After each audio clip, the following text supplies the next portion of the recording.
This week, we're going to talk about a really cool executive report that was put out by UKG recently, and it's called We Can Fix Work. And this caught my attention because I thought, well, I wasn't certain work was broken.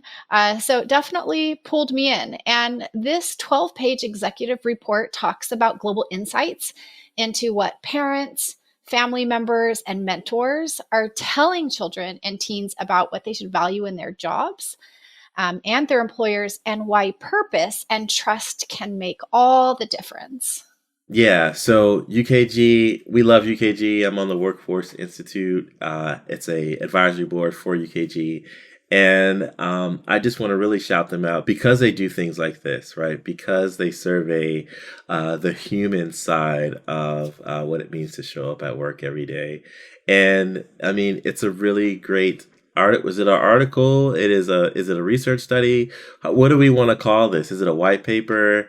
What do we want to call this actually? It was a 12-page executive report for Global Insights. Right, right. Okay. And then with it being global, I think it's important for our teams to pay attention to because, for example, a lot of us may hire freelancers or even remote workers or remote teams or agencies that are across borders. And so thinking about, not just what do people think about work here in the US, but maybe you have, for example, IT partners in Spain or content partners in the Philippines or customer service support in Mexico. Whatever that might look like, you want to see what people are saying about work. Obviously, I gravitated to page 2 on this, where it talks about uh, half of workers wouldn't want their children to have their job. In the US, 50% say they wouldn't recommend their profession, and then 48% say wouldn't recommend their employer, which that means half of the people that work at your organization are telling your kids, hey, don't work for my company because I and know it. don't be in my industry. So I think that's crazy, crazy insight. It really was, and this report was very well done. It's such an easy read, even if you aren't an HR pro. I think there's so many takeaways. Like I said, if you're a small business owner, you're a business leader, there's some really interesting facts that came out of this study. And it shouldn't be any surprise, Joey, because if you reflect back on what came out of the pandemic, and it really had people rethinking their work, what they want to get out of life, what's going to make them happy.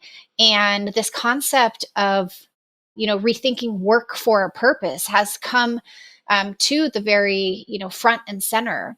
And, this report touches on it quite a bit about meaningful work and purpose becoming equally important as compensation. Now, if you were to ask that question just a few years ago, compensation was still number one.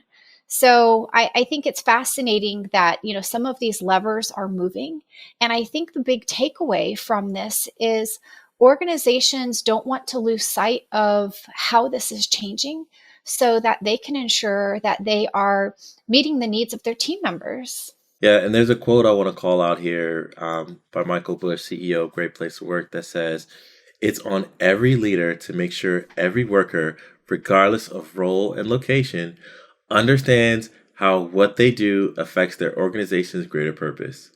People need to know their work has meaning and matters, that they matter. You better make that crystal clear if you want to earn their trust and keep them on board.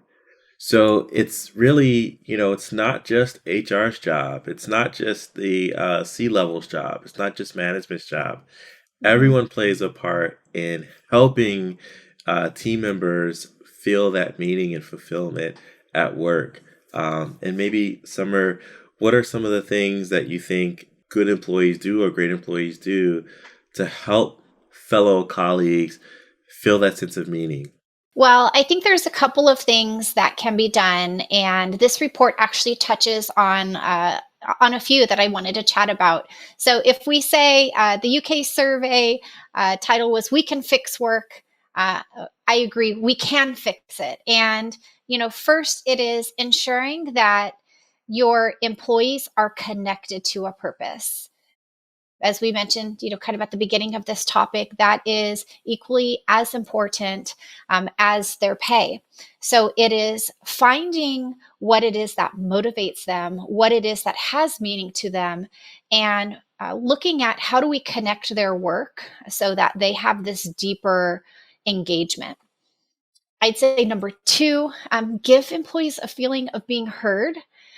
This is nothing new, but it is becoming increasingly more important that employees have a voice and that they know that their voice is heard and that their leaders are going to take action. The last one I'd mention, Joey, is encouraging people to take time off to disconnect from work and to recharge. We've implemented more unlimited paid time off policies with our clients this year than I can recall at any time in history. And I think it's just one step in the direction of fixing work and giving people a little bit more of the balance that they're seeking, helping them connect to that purpose coming out of the pandemic, and positioning companies well for the future demands that employees are needing. I love it. I love it. So for those who want to maybe deep dive into this publication, we're going to drop a link to it in the description in our show notes.